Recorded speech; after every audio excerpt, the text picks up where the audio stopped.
자, 지금부터 그 기이하고도 처절한 이야기, 그 첫 번째 마당을 열어보겠네.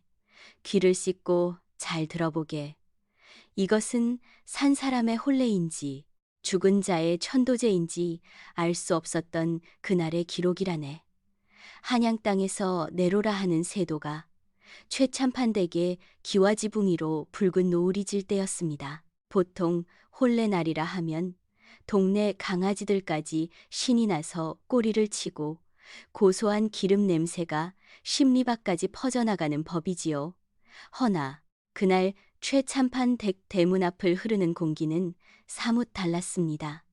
마치 한겨울 살얼음판 위를 걷는 것처럼 서늘하고 어딘가 비릿한 쇠 냄새가 섞여 있었으니 말입니다. 그도 그럴 것이 오늘 장가를 드는 최참판댁의 외동아들 민우도령은 이번이 벌써 세 번째 혼례였습니다.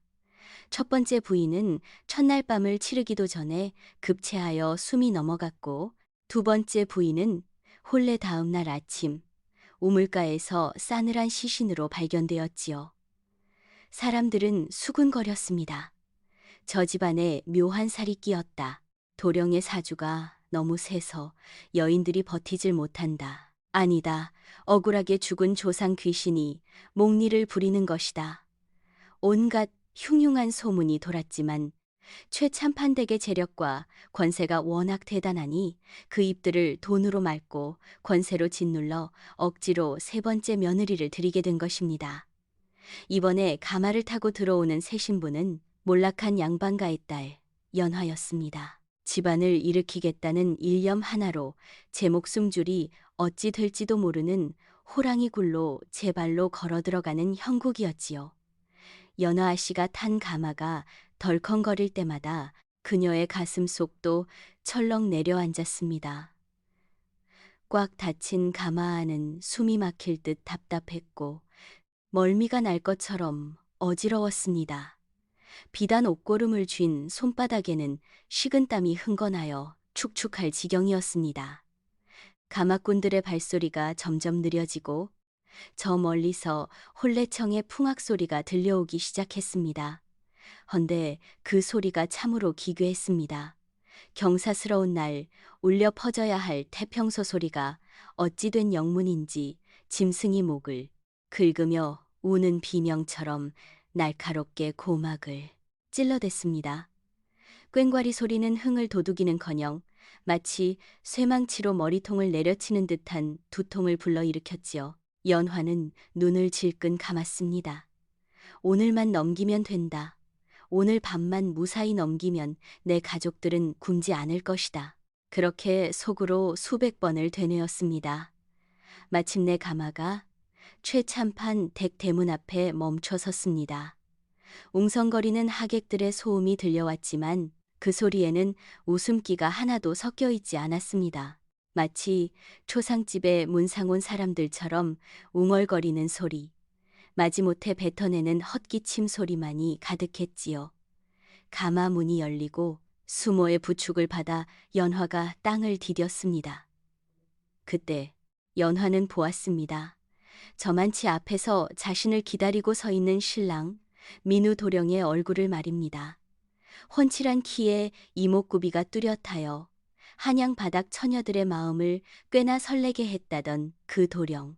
허나 연화의 눈에 비친 민우의 모습은 살아있는 사람이라기보다는 아주 정교하게 빚어놓은 밀랍인형 같았습니다. 얼굴은 창백하다 못해 푸르스름한 빛이 돌았고 눈밑은 퀭하니 검게 죽어 있었습니다. 무엇보다 그 눈동자가 소름 끼쳤습니다. 새 신부를 맞이하는 설렘이나 기쁨은커녕 깊이를 알 수 없는 우물처럼 캄캄하고 텅 비어 있었으니까요. 마치 영혼이 빠져나간 껍데기만 서 있는 것 같은 기분이 들었습니다. 신랑과 신부가 마주서서 저를 올리려던 찰나였습니다. 갑자기 하객들 틈이 쩍 갈라지더니 누군가 괴성을 지르며 튀어나왔습니다. 넝마주이 옷을 걸치고 머리는 산발을 한 높아 바로 이 마을 어귀에 사는 미친 무당이었습니다. 하인들이 기겁을 하며 막아섰지만 노파는 앙상한 몸, 어디서 그런 힘이 나오는지 장정선옷을 뿌리치고 홀레상 앞까지 달려들었습니다. 노파의 눈은 뒤집혀 흰자위가 번득였고 입가에는 허연 거품이 말라붙어 있었습니다. 그녀는 덜덜 떨리는 손가락으로 민우 도령을 가리키며 찢어지는 듯한 목소리로 악을 썼습니다. 이놈들아, 이게 홀레상이냐? 이게 잔치상이냔 말이다. 이건 제사상이야. 오늘 밤 저 방에는 산 사람 둘이 들어가는 게 아니라 산놈 하나에 죽은 년 하나가 들어가는구나. 아이고, 불쌍한 것, 꽃 같은 년이 또 하나 송장되어 나가겠네. 순간 홀레청은 찬물을 끼얹은 듯 조용해졌습니다. 바람조차 숨을 죽인 듯 고요한 정막 속에서 무당의 저주 섞인 악담만이 메아리쳤습니다. 최참판의 얼굴이 불그락 푸르락해지더니 벼락 같은 고함을 질렀습니다. 못들 하느냐? 저 미친년을 당장 끌어내지 않고. 하인들이 우르르 달려들어 무당의 팔다리를 붙잡아 질질 끌고 나갔습니다. 바닥에 질질 끌려가면서도 무당은 고개를 쳐들고 연화를 뚫어지게 쳐다보았습니다. 그 눈빛이 어찌나 애처롭고도 섬뜩하던지 연화는 그 자리에 얼어붙어 숨도 쉴 수 없었습니다. 무당은 대문 밖으로 내동댕이 쳐지면서 마지막으로 피를 토하듯 외쳤습니다. 신방 문지방을 넘지 마라. 그 방엔 주인이 있어? 붉은 댕기? 붉은 댕기를 조심해야 해. 무당의 목소리가 멀어지고 나서야 멈췄던 풍악이 다시 울리기 시작했지만 이미 흥은 다 깨져버린 뒤였습니다. 사람들은 서로의 눈치만 살피며 헛기침을 해댔고 서둘러 혼례를 마치려는 듯 진행이 빨라졌습니다. 연화는 정신이 아득해지는 것을 간신히 참으며 절을 하고 술잔을 올렸습니다. 맞은편에 서 있는 민우 도령은 무당의 난동에도 눈썹 하나 까딱하지 않았습니다. 그저 무표정한 얼굴로 허공만 응시할 뿐이었습니다. 그 무심함이 오히려 더 큰 공포로 다가왔습니다. 어느덧 해가 완전히 저물고 어둠이 최참판댁을 집어삼켰습니다. 손님들도 하나둘 서둘러 돌아갔고 왁자지껄해야 할 신방 앞은 죽은 듯 고요했습니다.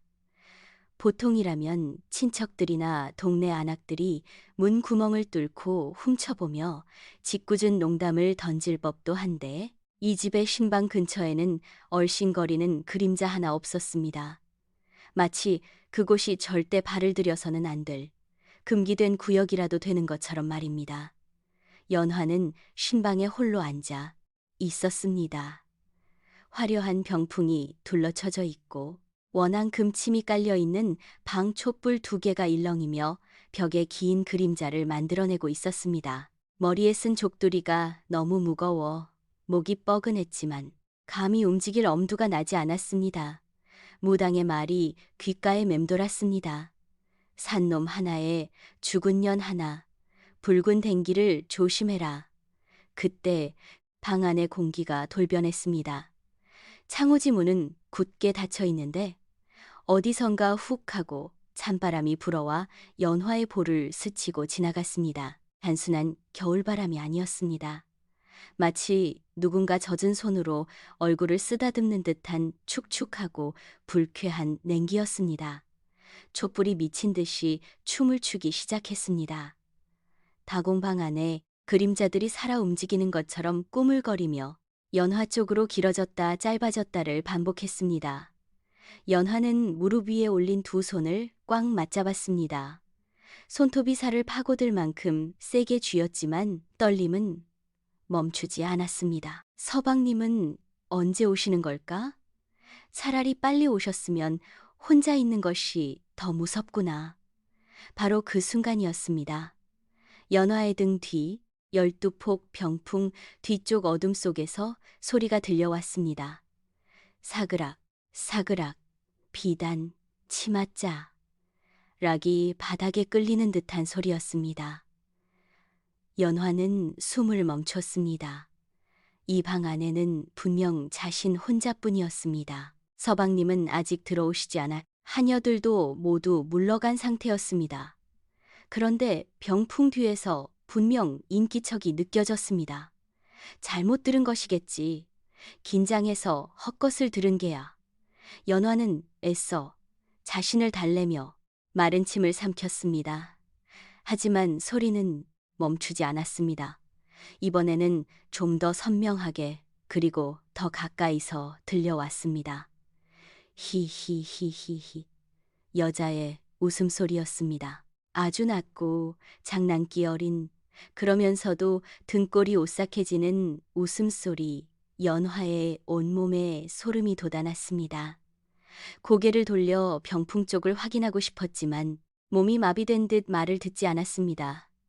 그 웃음소리는 연화의 귀를 간지럽히듯 점점 더 가까워지더니 급기야 병풍 너머가 아니라 바로 연화의 등 뒤, 귓가 바로 옆에서 들리는 듯 했습니다. 새색시내 곱기도 해라.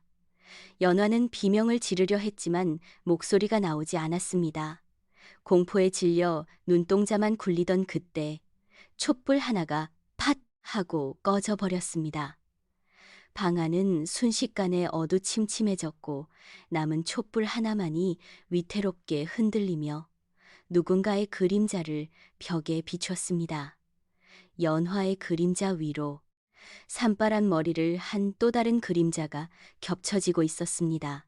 그리고 끼익 제머 거칠고 날카로운 소음과 함께 굳게 닫혀있던 방문이 천천히 열리기 시작했습니다. 문 밖에는 어둠만이 짙게 깔려 있어 아무것도 보이지 않았습니다. 하지만 연화는 느낄 수 있었습니다.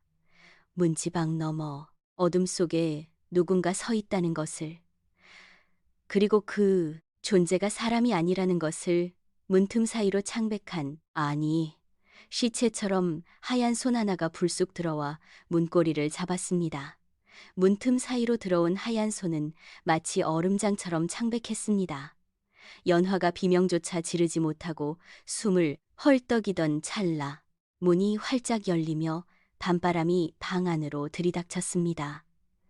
훅 끼쳐오는 바람 냄새에는 겨울의 매서운 냉기와 함께 어딘가 모르게 묵은 먼지 냄새, 그리고 희미한 향 냄새가 섞여 있었습니다. 그 바람에 위태롭게 버티던 마지막 촛불마저 파르르 떨며 연기를 피어 올렸습니다. 문지방을 넘어 들어온 사람은 다름 아닌 신랑 민우 도령이었습니다. 연화는 놀란 가슴을 쓸어내리며 안도의 한숨을 내쉬려 했지만 목구멍에 걸린 숨은 쉽사리 내려가지 않았습니다. 서방님이 오셨다는 사실에 안도해야 마땅하거늘 어찌된 영문인지 그가 방 안으로 들어서는 순간 방 안의 온도가 급격히 떨어지는 듯한 착각이 들었기 때문입니다. 민우는 아무런 말도 없이 문을 닫았습니다. 문고리를 거는 철컥하는 소리가 마치 감옥의 창살이 닫히는 소리처럼 무겁고 단호하게 울려 퍼졌습니다. 민우는 연화 쪽은 거들떠보지도 않고 성큼성큼 걸어들어와 윗목에 자리를 잡고 앉았습니다.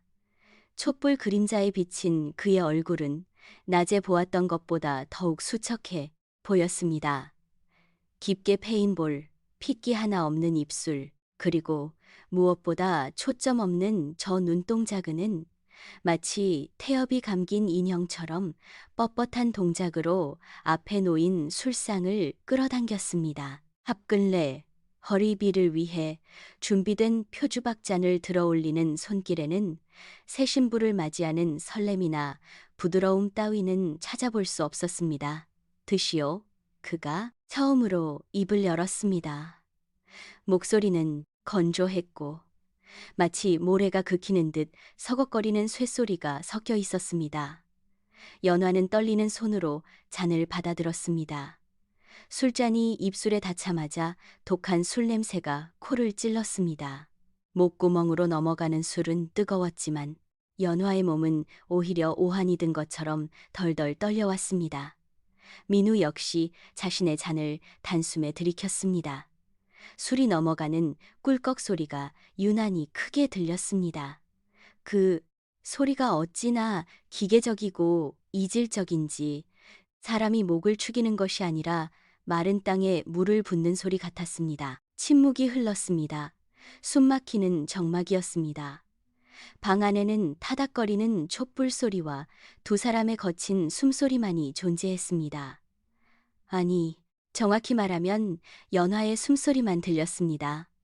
민우는 마치 숨을 쉬지 않는 사람처럼 미동도 없이 앉아만 있었으니까요. 연화는 이 어색하고 공포스러운 분위기를 견딜 수 없어 눈동자만 굴리며 바닥에 돗자리 무늬를 세고 또 세었습니다. 얼마나 지났을까? 민우가 천천히 자리에서 일어났습니다. 그의 그림자가 천장까지 길게 뻗어 올라가 마치 거대한 괴물처럼 연화를 내려다보았습니다. 그가 성큼 다가와 훅 하고 입바람을 불어남은 촛불 하나를 꺼버렸습니다. 순식간에 방 안은 칠흑 같은 어둠에 잠겼습니다. 창호지 문 너머로 스며드는 희미한 달빛만이 사물의 윤곽을 간신히 비춰줄 뿐이었습니다. 어둠 속에서 부스럭거리는 소리가 들렸습니다. 민우가 옷을 벗는 소리였습니다. 두루마기 고름을 풀고 겉옷이 바닥에 툭 떨어지는 소리가 들리자 연화의 심장은 터질 듯이 요동쳤습니다. 드디어 올 것이 왔구나. 첫날 밤 여인으로서 겪어야 할 통과 의례이자 가문의 운명이 걸린 밤 연화는 두 손으로 치맛자락을 꽉 쥐며 마음을 다잡았습니다. 무섭다. 도망치고 싶다는 생각이 머릿속을 가득 채웠지만 굶고 있을 동생들의 얼굴을 떠올리며 이를 악물었습니다. 민우가 연화의 앞으로 다가왔습니다. 어둠 속에서도 그의 눈이 번들거리는 것이 느껴졌습니다. 그가 천천히 손을 뻗어 연화의 어깨를 잡았습니다. 아, 연화의 입에서 저절로 앓는 소리가 새어나왔습니다. 민우의 손이 닿은 어깨에서부터 소름 끼치는 냉기가 척추를 타고 퍼져나갔기 때문입니다.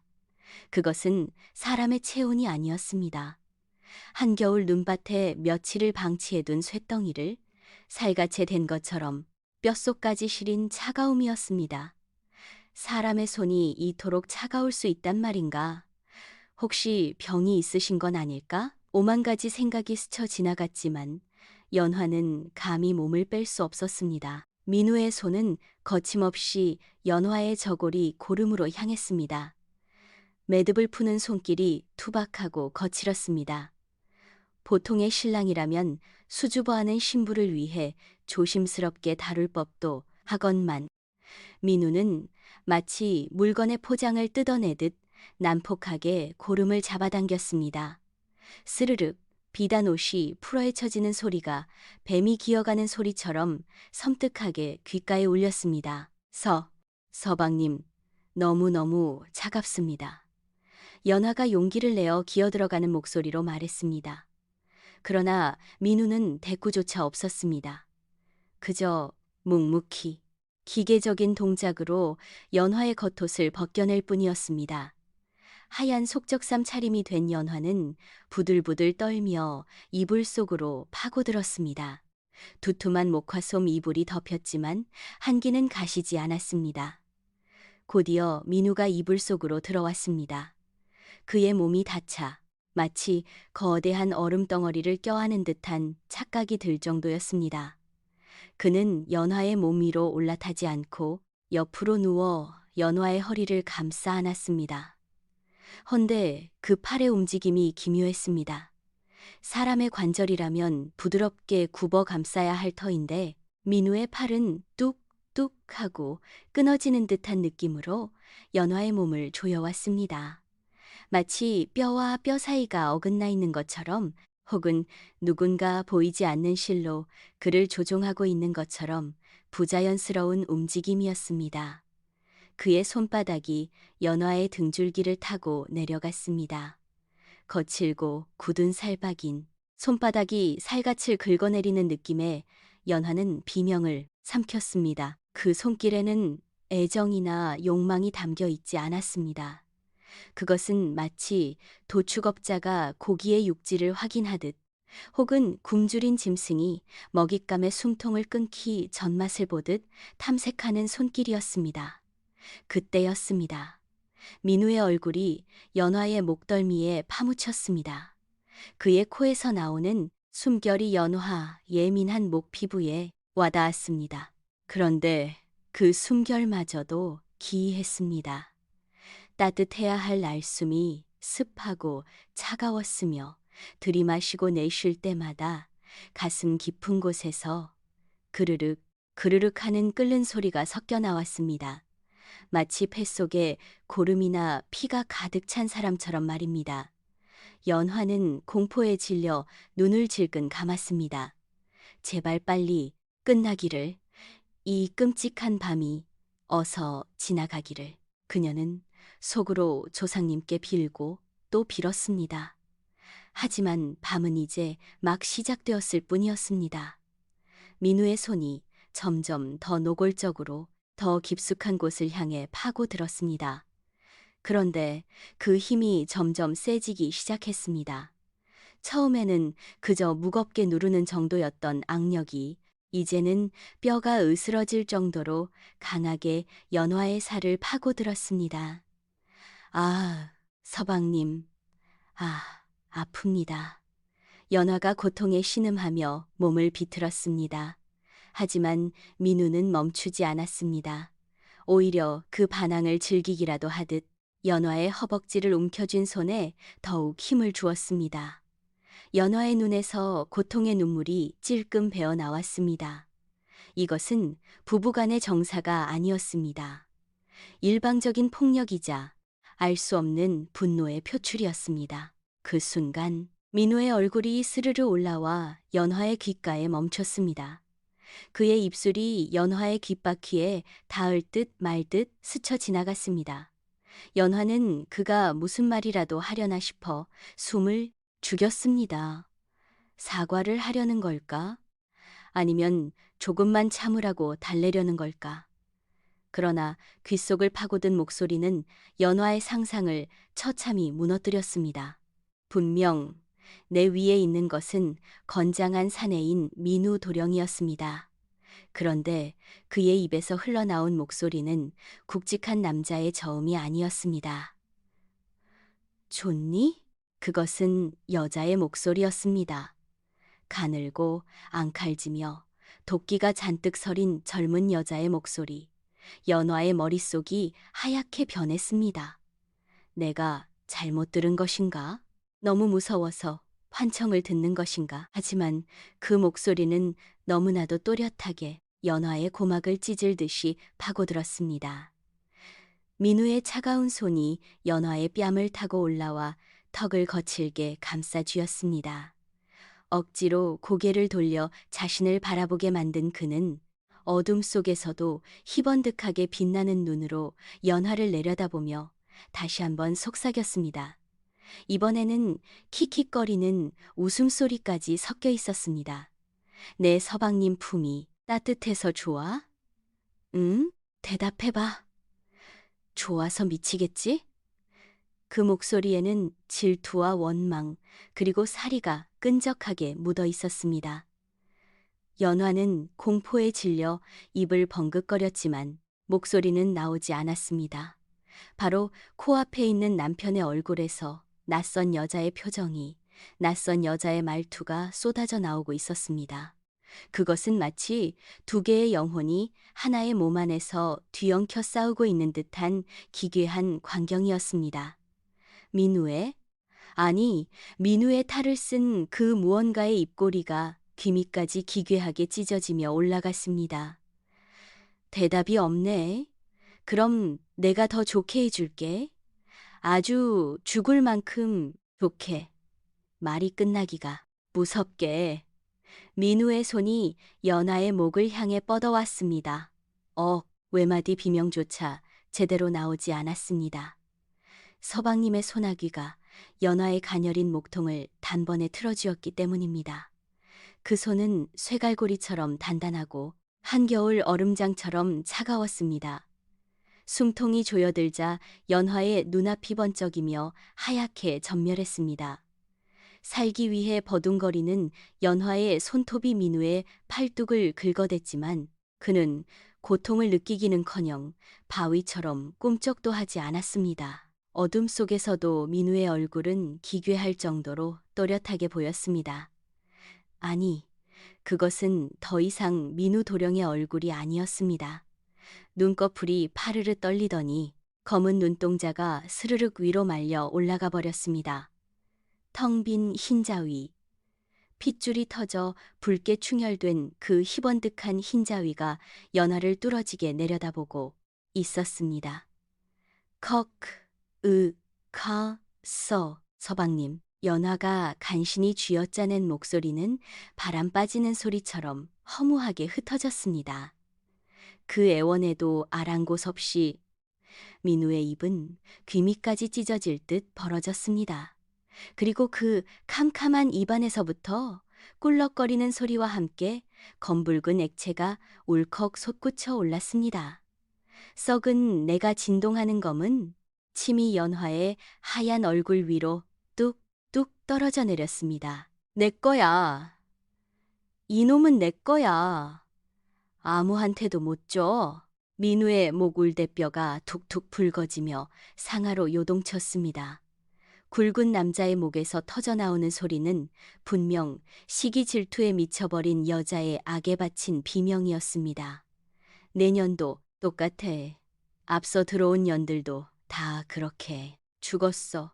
곱게 차려입고 들어와서 내 서방님 품을 탐내다가 목이 꺾여 죽었다고. 귀신은 연화의 목을 쥔 손에 더욱 힘을 주었습니다. 우드득 우드득 연화의 목뼈가 비명을 지르는 소리가 적막한 심방 안에 끔찍하게 울려 퍼졌습니다. 연화는 숨을 쉴 수가 없어 입을 딱 벌린 채 허공을 향해 손을 휘저었습니다.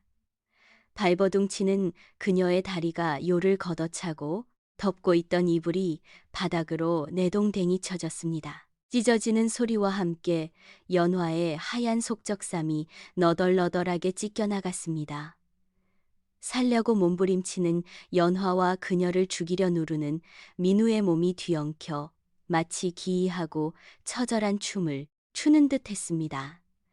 겉으로 보기에는 남녀가 엉겨부터 격렬한 사랑을 나누는 듯 보였을지 모르나 실상은 목숨을 건 사투였습니다. 연화의 얼굴은 산소 부족으로 붉게 달아올라 눈앞이 점점 캄캄해져 갔습니다. 이대로 죽는구나. 나도 저주받은 귀신이 되어 이 방을 떠돌겠구나. 절망이 머릿속을 지배하던 그때 민우의 몸이 갑자기 기괴하게 뒤틀리기 시작했습니다. 빙이 된 귀신의 원한이 너무 깊은 탓인지 민우의 관절들이 제멋대로 꺾이며 딱딱 소리를 냈습니다. 고개가 180도로 획 돌아가는가 싶더니 허리가 활처럼 뒤로 젖혀졌습니다. 그 틈을 타 목을 조르던 소나귀 힘이 아주 잠깐 찰나의 순간 느슨해졌습니다. 후, 연화는 그 짧은 틈을 놓치지 않고 숨을 들이켰습니다. 폐부 깊숙이 공기가 들어오자 흐릿하던 정신이 번쩍 들었습니다. 살아야 한다. 여기서 죽을 순 없다. 동생들이 기다리고 있다. 연화의 눈에 도끼가 서렸습니다. 그녀는 본능적으로 손을 뻗어 잡을 것을 찾았습니다. 푹신한 요와 이불 말고 이 미친 괴물을 멈출 수 있는 단단한 무언가가 필요했습니다. 그녀의 손끝에 차가운 금속의 감촉이 닿았습니다. 머리맡에 놓여있던 묵직한 녹그릇 요강의 뚜껑이었습니다. 연화는 생각할 겨를도 없이 그것을 움켜쥐었습니다. 크아, 죽어버려. 다시 자세를 바로잡은 민우가, 아니, 귀신이 흰자위만 남은 눈을 부라리며 연화의 목을 다시 조르려 달려들었습니다. 입가에 흐르는 검은 피가 연화의 눈으로 떨어져 시야를 가렸습니다. 연화는 눈을 질끈 감고 있는 힘껏 손에 쥐인 녹그릇 뚜껑을 허공으로 내리쳤습니다. 깡, 둔탁하면서도 날카로운 파열음이 방안을 갈랐습니다. 녹그릇 뚜껑이 민우의 정수리를 정확히 가격했습니다. 살을 파고드는 타격감과 함께 뼈가 울리는 진동이 연화의 손목까지 전해졌습니다. 끄아악! 민우의 입에서 짐승의 단말마 같은 비명이 터져 나왔습니다. 그 소리는 남자의 것도 여자의 것도 아닌 지옥 밑바닥에서 끓어오르는 혼령들의 합창처럼 소름 끼치게 찢어지는 소리였습니다. 연화를 누르고 있던 거대한 압력이 순식간에 사라졌습니다. 민우의 몸이 힘없이 옆으로 픽 쓰러졌습니다. 헉, 헉, 헉. 연화는 거친 숨을 몰아쉬며 뒤로 물러났습니다. 헝클어진 머리카락, 찢어진 옷, 목에 선명하게 남은 시퍼런 손자국. 그녀는 공포에 질린 눈으로 쓰러진 민우를 응시했습니다. 민우는 거품을 문 채 바닥에 널브러져 미동도 하지 않았습니다. 죽은 것일까? 내가 서방님을 죽인 것일까? 덜덜 떨리는 손으로 피 묻은 녹그릇 뚜껑을 놓치자 쨍그랑 소리가 유난히 크게 울렸습니다. 정적 숨막히는 정적이 다시 심방을 감쌌습니다. 촛불마저 꺼져버린 어둠 속 오직 연화의 심장 뛰는 소리만이 쿵, 쿵, 쿵 고막을 때렸습니다. 이제 끝난 것인가? 귀신이 물러간 것인가? 연화가 조심스럽게 몸을 일으키려던 순간이었습니다. 쿵! 심장 소리가 아니었습니다.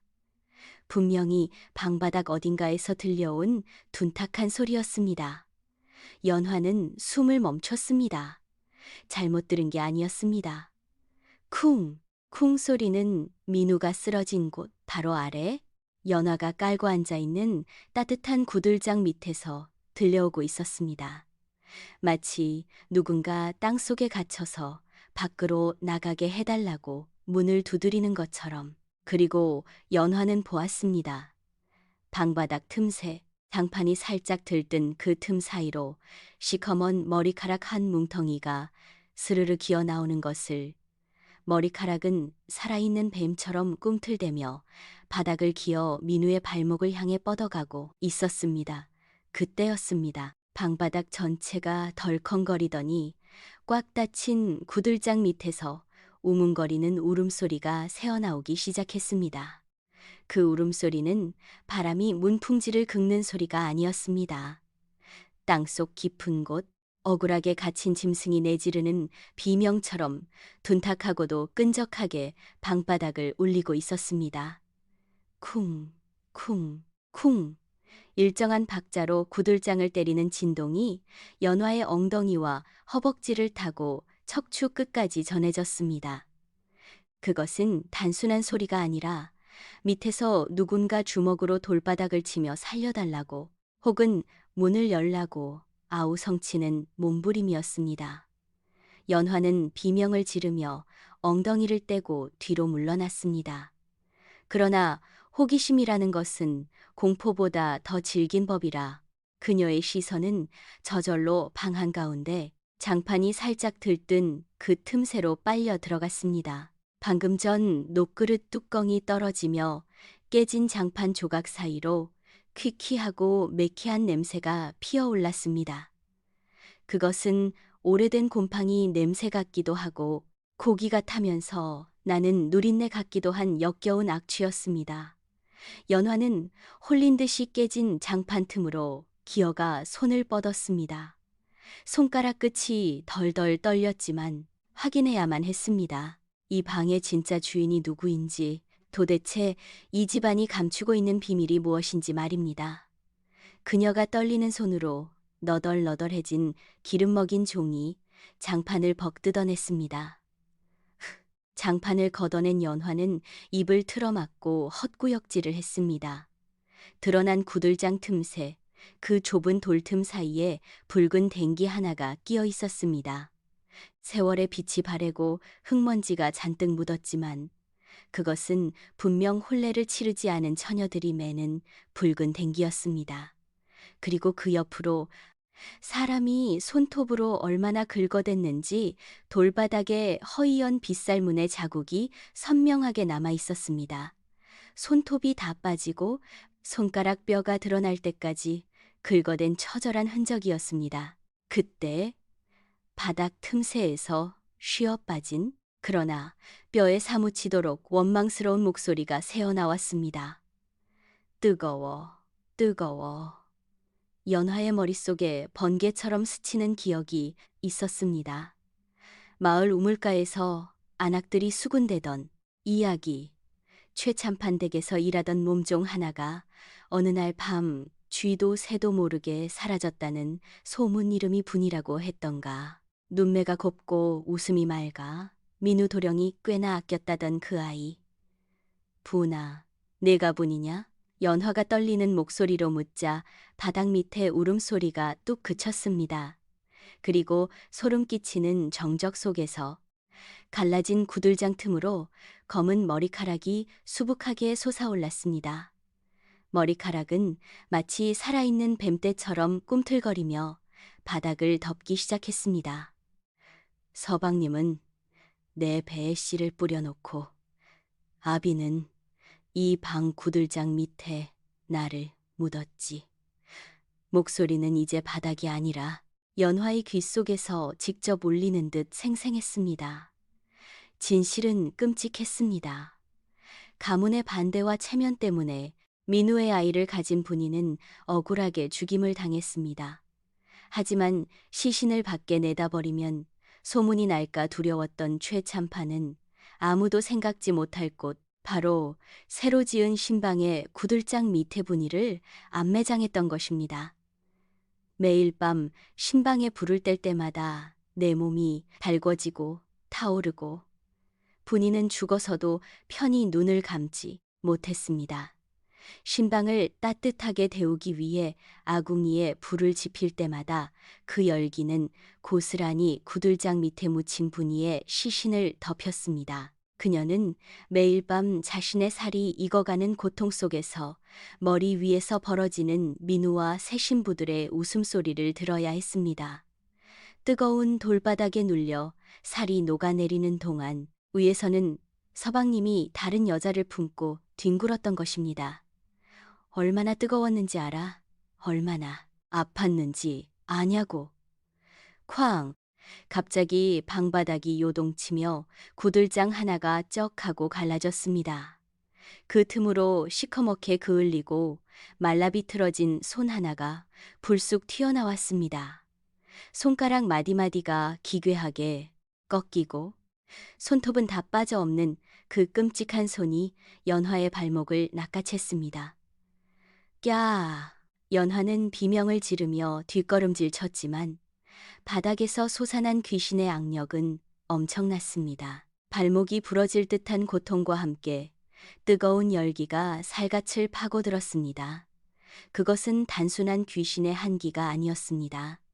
아궁이 불에 달궈진 돌처럼 펄펄 끓는 지옥불의 열기였습니다. 나만 뜨거울 순 없어.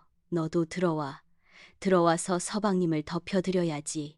분이의 원호는 연화를 바닥 밑으로 끌고 들어가려 했습니다. 갈라진 틈새가 점점 벌어지더니 그 밑에 웅크리고 있는 끔찍한 형체가 보이기 시작했습니다. 열기에 그을려 형체를 알아볼 수 없이 일그러진 얼굴, 눈구멍만 뻥 뚫린 채 연화를 올려다보는 해골 같은 형상, 그 눈구멍 속에서 시뻘건 불길이 이글거리고 있었습니다. 연화는 손톱이 뒤집히도록 바닥을 긁으며 버텼습니다. 끌려가면 끝이다. 저 뜨거운 지옥 속으로 끌려가면 나 또한 영원히 이 방의 땔감이 되리라. 그녀는 발버둥 치며 옆에 쓰러져 있는 민우를 향해 손을 뻗었습니다. 서방님, 일어나세요. 제발.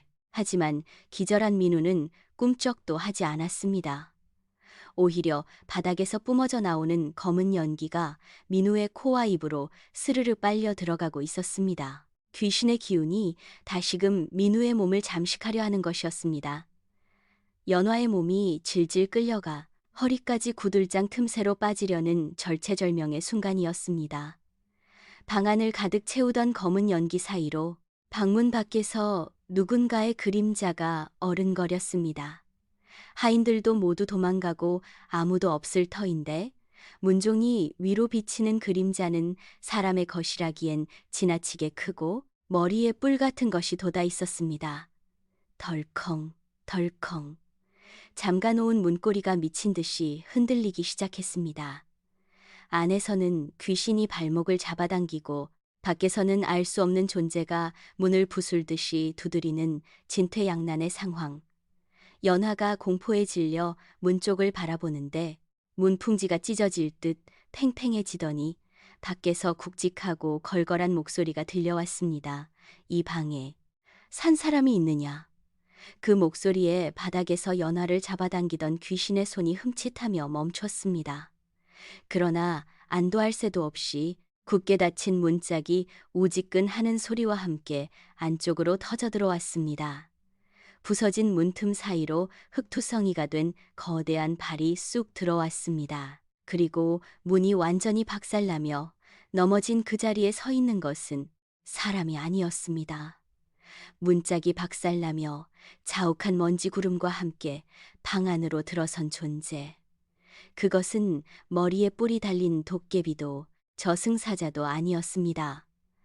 산바람 머리카락 위에 흙이 잔뜩 묻은 집단을 뒤집어 쓰고 양손에는 사람 키만 한 복숭 아나무 가지를 지켜든 바로 그 미친 무당이었습니다. 문풍지에 비친 그림자가 거대해 보였던 것은 그녀가 휘두르던 나뭇가지와 펄럭이는 누더기 옷 때문이었습니다. 물러거라, 이 더러운 원귀야. 썩 물러가지 못할까. 무당은 짐승처럼 포효하며 방 한가운데로 뛰어들었습니다. 그녀가 내리친 복숭 아나무 가지가 연화의 발목을 잡고 있던 귀신의 손을 후려갈겼습니다. 치익하는 소리와 함께 타는 냄새가 진동했고 귀신은 비명을 지르며 연화의 발목을 놓쳤습니다.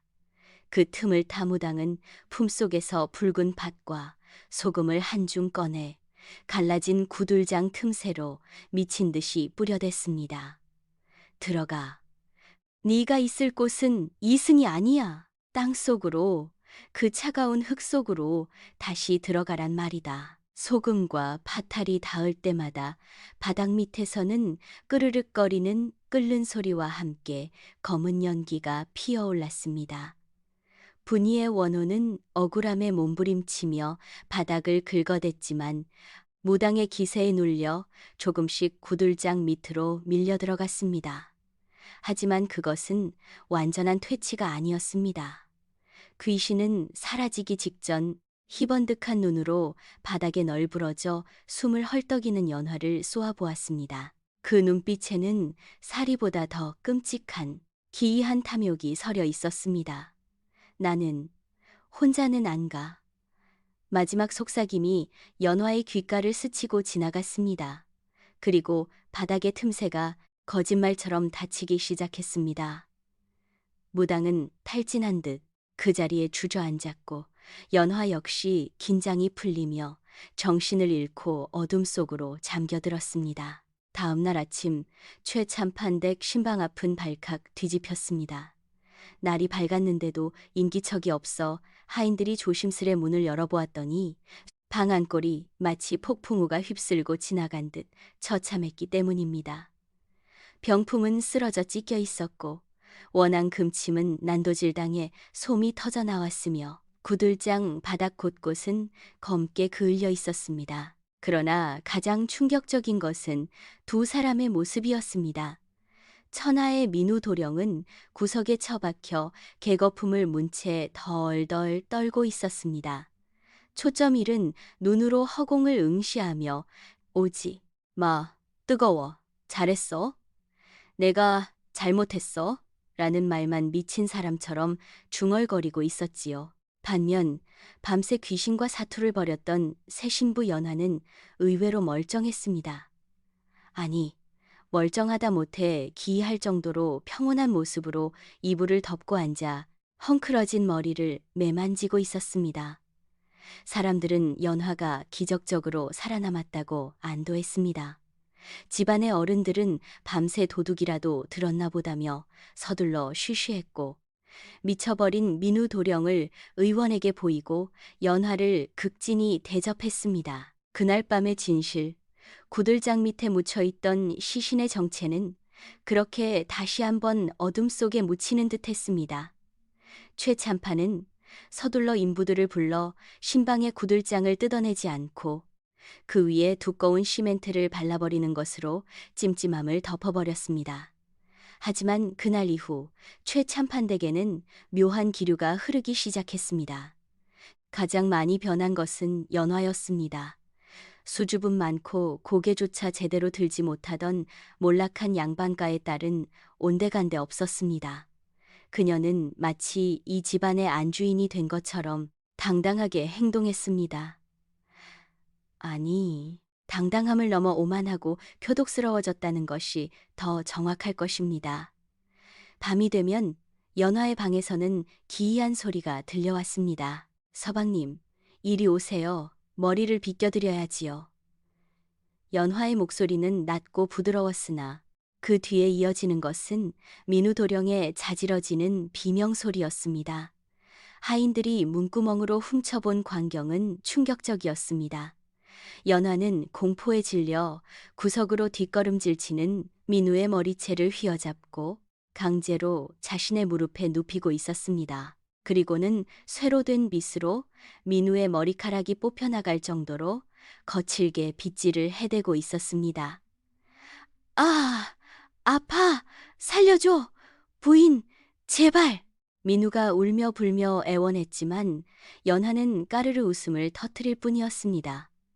그 웃음소리, 그것은 혼례날 밤 병풍 뒤에서 들려오던 그 웃음소리와 똑같았습니다.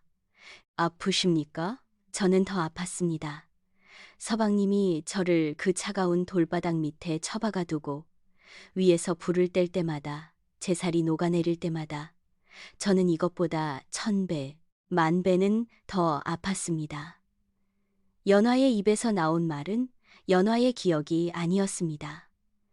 민우는 사색이 되어 연화를 올려다 보았습니다. 연화의 눈동자, 그 검은 눈동자 깊은 곳에서 자신이 죽여 없앴던 옛 정인, 분이의 원망 어린 눈빛이 이글거리고 있었습니다. 그렇습니다. 그날 밤 무당의 퇴마 의식으로 귀신이 물러간 것이 아니었습니다.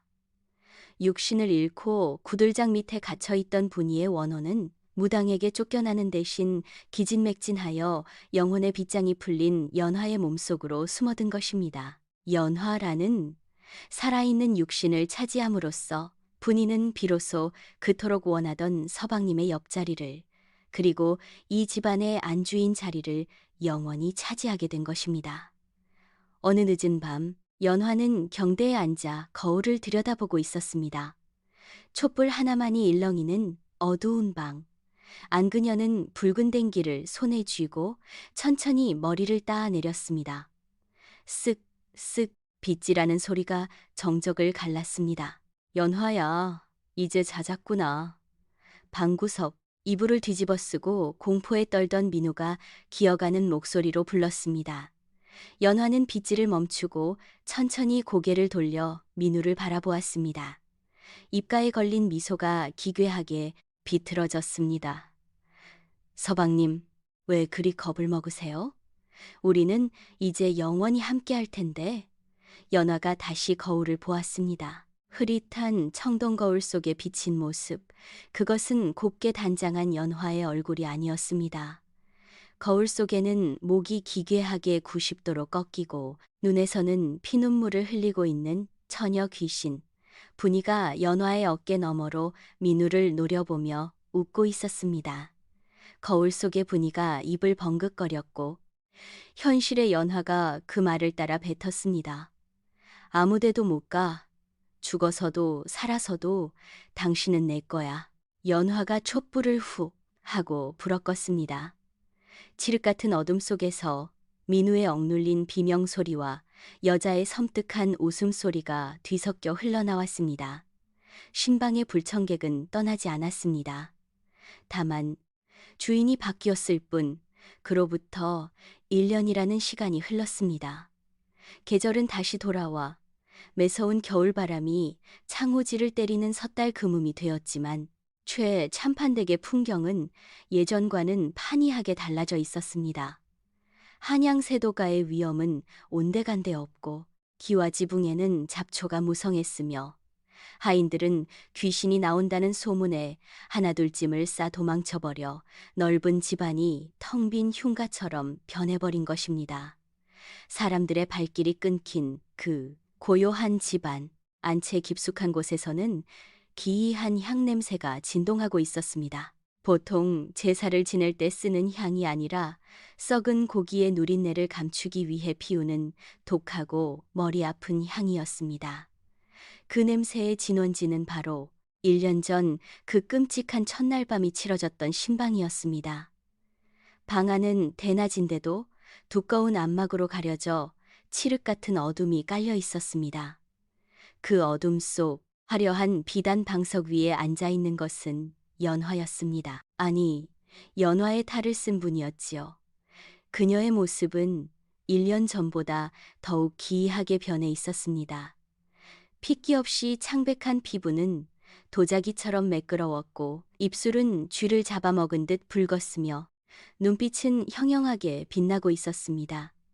산 사람의 생기를 빨아먹고 피어난 독버섯처럼 그녀는 요사스러운 아름다움을 뿜어내고 있었습니다. 아버님, 약 드실 시간입니다. 연화가 나긋나긋한 목소리로 말하며 숟가락을 들었습니다. 그녀의 앞에는 이 집안의 가장 최참판이 이불을 덮고 누워 있었습니다.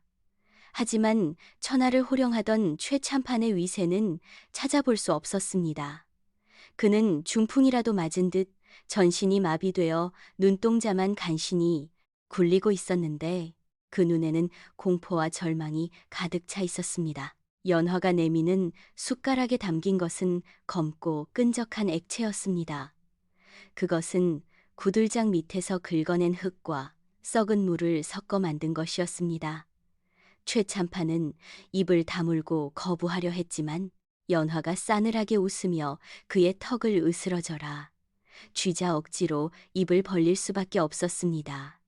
맛이 좋지요? 이게 다 아버님이 저를 위해 깔아주신 따뜻한 잠자리, 그 구들장 밑에서 나온 귀한 것입니다. 많이 드시고 오래오래 사셔야지요. 저랑 서방님이랑 오손도손 사는 꼴을 끝까지 지켜보셔야 하지 않겠습니까? 꿀꺽, 최참판의 목구멍으로 역겨운 액체가 넘어갔습니다.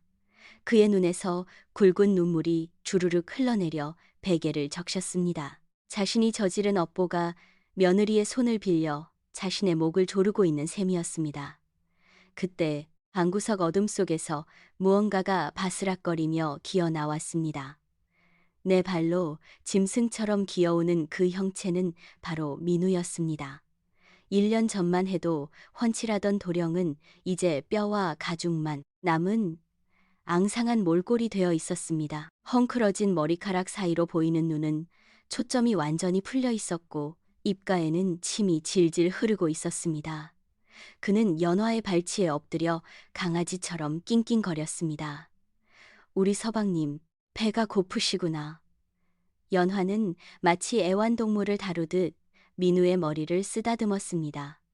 민우는 그녀의 손길이 닿을 때마다 쏘스라치게 놀라면서도 감히 피하지 못하고 몸을 바들바들 떨었습니다.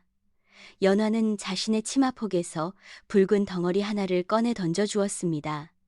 생고기였습니다. 민우는 허겁지겁 고기를 주워 입에 넣고 씹기 시작했습니다. 사람이 먹는 모습이라기보다는 굶주린 짐승의 식사라고 해야 할 광경이었습니다. 최참판은 그 참혹한 광경을 보며 소리 없는 비명을 질렀습니다. 자신의 외동아들이 가문의 대를 이을 귀한 아들이 짐승만도 못한 꼴로 변해버린 것을 지켜보는 것은 죽음보다 더한 고문이었습니다.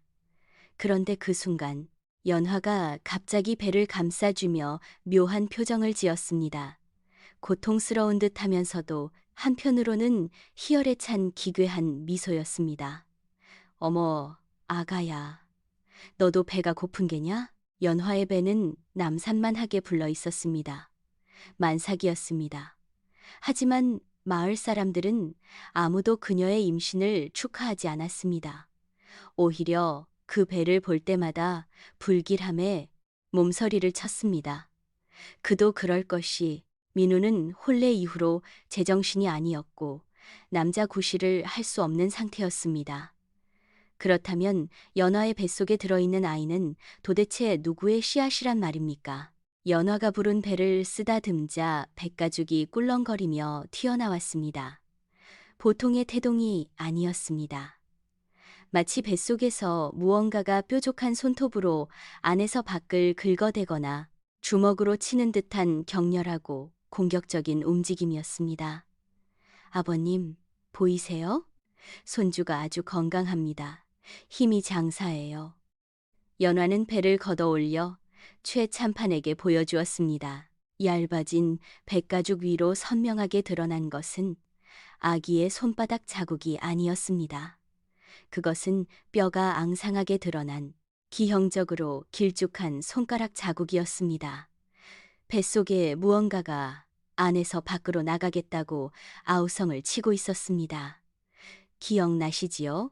제가 서방님의 아이를 가졌을 때 아버님이 뱃속의 아이까지 죽여서 저를 묻어버리셨잖아요. 그때 죽었던 그 아이가 다시 돌아온 겁니다. 이번에는 죽지 않아요. 아주 튼튼하게 자라서 이 집안의 주인이 될 겁니다.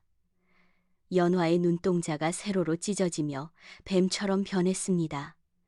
그녀는 킬킬거리며 웃기 시작했고 그 웃음소리에 맞춰 민우는 더욱 격렬하게 생고기를 씹어댔으며 최 참판은 공포에 질려 거품을 물었습니다. 그때 밖에서 요란한 천둥 소리가 쳤습니다. 우르르쾅 한겨울에 치는 날벼락이었습니다. 번개가 번쩍이며 방안을 비추자 벽에 비친 연화의 그림자가 드러났습니다. 그림자는 하나가 아니었습니다. 연화의 그림자 어깨 위로 수십 개의 작은 아기 그림자들이 매달려 춤을 추고 있었습니다. 그리고 연화의 불룩한 배의 그림자는 쩍 갈라지며 그 안에서 뿔 달린 무언가가 입을 벌리고 있는 형상이 비쳤습니다. 자, 이제 나올 때가 되었구나. 연화가 다리를 벌리고 앉으며 고통 섞인 신음을 토해냈습니다. 양수가 터지듯 바닥으로 붉은 피가 콸콸 쏟아져 내렸습니다. 피비린내가 진동하는 방안 민우는 피냄새를 맡고 미친 듯이 연화 쪽으로 기어갔고 최 참판은 눈을 뒤집으며 기절했습니다. 연화의 비명소리가 집안을 쩌렁쩌렁 울렸습니다. 그것은 산고의 고통이라기보다는 지옥의 문을 여는 주문과도 같았습니다. 그리고 마침내 젖은 소리와 함께 무언가가 연화의 몸 밖으로 미끄러져 나왔습니다. 응애, 응애, 아기 울음소리가 들렸습니다. 하지만 그 소리는 인간의 아기가 내는 맑은 울음이 아니었습니다. 마치 노인이 쉰 목소리로 흉내내는 듯한 걸걸하고 탁한 울음소리였습니다. 연화는 땀에 젖은 채 갓 태어난 핏덩이를 들어 올려 품에 안았습니다. 그리고 천천히 고개를 들어 기절한 최 참판을 향해 속삭였습니다. 아버님, 눈 좀 떠보세요. 손주가 인사를 드리지 않습니까? 연화의 품에 안긴 아기가 고개를 돌려 최 참판을 바라보았습니다. 갓 태어난 아기의 눈은 퉁퉁 부어 감겨 있는 것이 정상이거늘 이 아이는 눈을 부릅뜨고 있었습니다. 흰자위 하나 없이 시커먼 눈동자, 그리고 입안에는 이미 날카로운 이빨이 촘촘하게 박혀 있었습니다. 아기는, 아니, 괴물은 최 참판을 보며 씩 웃었습니다. 그 웃음은 민우가 분이를 버렸을 때 지었던 비열한 웃음과 똑같았습니다. 그리고 아기의 입에서 믿을 수 없는 말이 흘러나왔습니다. 아버지.